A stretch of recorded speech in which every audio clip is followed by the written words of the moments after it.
Hello ওটাকুরা, সাথে সাথে সাথে আমরা নিয়ে এসে পড়েছি আরেকটা ব্র্যান্ড নিউ ভিডিও।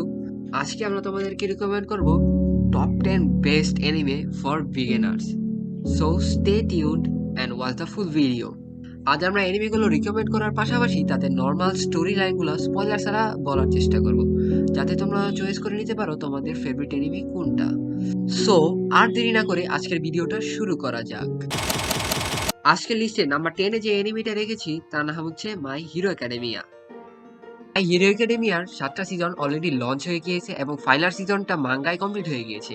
হয়তোবা এই বছরই তোমরা মাই হিরো একাডেমিয়ার ফাইনাল সিজনটা দেখতে পেতে পারো। এনিমে শুরুতেই আমরা দেখতে পারবো সুপার হিউম্যানদের দুনিয়ায় আমাদের মেইন ক্যারেক্টারের কোনো সুপার পাওয়ারই নেই।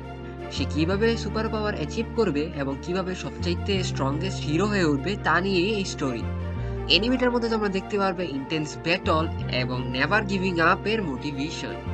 সো এখনই যাও গিয়ে সার্চ করো মাই হিরো একাডেমিয়া অ্যান্ড বুম। আমাদের এনিমি লিস্টে 9 নম্বর যে এনিমিটা আছে তার নাম হচ্ছে সোলো লেভেলিং। সোলো লেভেলিং এর সেকেন্ড সিজন এখনো এয়ার হচ্ছে এবং এর মাঙ্গা অলরেডি কমপ্লিট হয়ে গিয়েছে। স্টোরি শুরুতে আমরা দেখতে পারবো সাংজিরো নামের একটি ছেলে ইরেঙ্ক হান্টার। সে একটা মিশনের মাধ্যমে একটা ডেঞ্জারের মধ্যে আটকে যায়, তারপর সে সেখান থেকে বের হতে পারে না এবং সে সেখানে মরার কাগারে চলে যায় এবং সেখানে একটা সুপার পাওয়ার অ্যাওয়েক করে। এ নিয়ে বাকি কাহিনী তোমরা গিয়ে দেখে আসতে পারো সোলো লেভেলিং। তারপরে এই লিস্টে 8 নম্বর যে এনিমিটা আছে তার নাম হচ্ছে স্পাইক্স ফ্যামিলি। স্পাইক্স ফ্যামিলি মূলত একটা বাচ্চাদের এনিমে, আর এই এনিমের মধ্যে আপনারা দেখতে পারবেন একটা অসম স্টোরি টেলিং, যার মধ্যে একটা বাচ্চা একটা সুপার পাওয়ার ইনহেরিট করে ফেলে যাতে সে মানুষের মনের কথা জানতে পারে, আর তার বাবা আর মা দুজনেই এক একজন গোয়েন্দা। সো এটা নিয়ে কিছু ইন্টারেস্টিং স্টোরি আছে।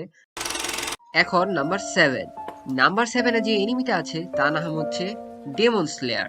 ডেমন স্লেয়ারের নাম আপনারা অনেকেই শুনে থেকেছেন হয়তো। এর মধ্যে একটা ছেলে থাকে যার নাম তানজিরো।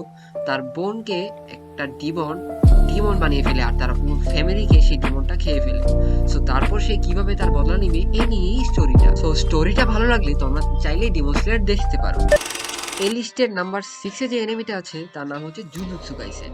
জুজুৎসু কাইসেনকে অনেকে ছাপড়ি এনিমে বলে থাকে, অনেকে গোজো এনিমে বলে থাকে, কিন্তু জুজুৎসু কাইসেন কিন্তু অতটাও খারাপ না।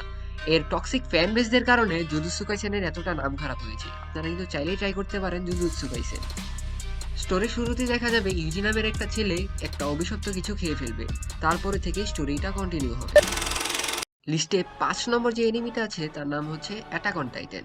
অ্যাটাক অন টাইটান একটা থ্রিলিং এবং একটা ওয়ার রিলেটেড এনিমে।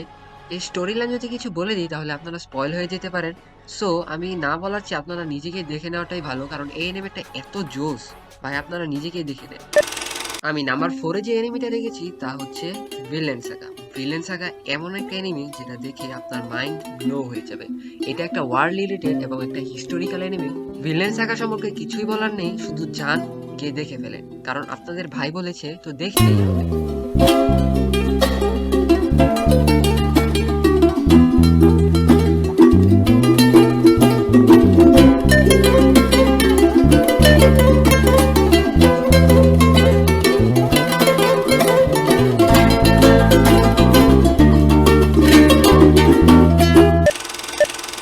এখন আমরা চলে এসেছি টপ 3 এনিমিতে। এই টপ 3 এনিমির নাম্বার 3-তে যে এনিমিটা আমি রেখেছি তা হচ্ছে ওয়ান পিস। ওয়ান পিস হচ্ছে বিগ 3 এর পার্ট। সো এটাতে আর কোনো প্রশ্নই আসে না যে কেন রেখেছি ওয়ান পিস, যাও শুধু গিয়ে দেখে নাও। এনিমিতে তোমরা দেখতে পারবে ইন্টেন্স ফাইট আর দেখতে পাবে অ্যাডভেঞ্চার আর একটা ট্রেজার হান্টিংয়ের ঘটনাকে নিয়েই এই ওয়ান পিসটা সাজানো হয়েছে। আমি নাম্বার 2-তে যে এনিমেটা রেখেছি তা হচ্ছে নারুটো। নারুটোকে নিয়ে আর কিছু বলারই নেই, কারণ নারুটোর মধ্যে যে স্টোরি, যে ক্যারেক্টার ডেভেলপমেন্ট, নারুটোই হচ্ছে এরকম একটা এনিমে যার প্রত্যেকটা ক্যারেক্টারকে নিয়ে আলাদা আলাদা এনিমে বানানো দিত। সো বুঝতেই তো পারছেন যে এনিমেটা কতটা রিচ একটা এনিমে। সো এখনই গিয়ে নারুটো স্টার্ট করে। আমি লিস্টের নাম্বার 1-এ যে এনিমিটাকে রেখেছি that is none other than death note. কেন ডেথ নোট সেটা আপনাকে একটু এক্সপ্লেন করছি।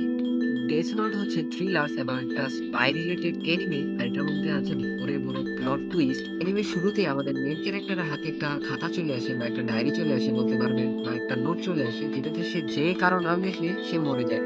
সো একটা ওভার পাওয়ার একটা ক্যারেক্টার যেভাবে তার লাইফটা লিড করে সেটাই জানার জন্য এই যে death note.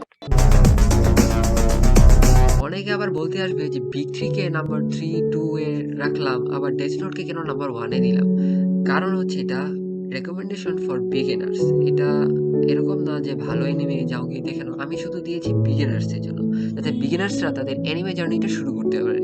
So that's it for today. দেখা হবে পরে কোনো এক নতুন ভিডিওতে। সায়োনারা।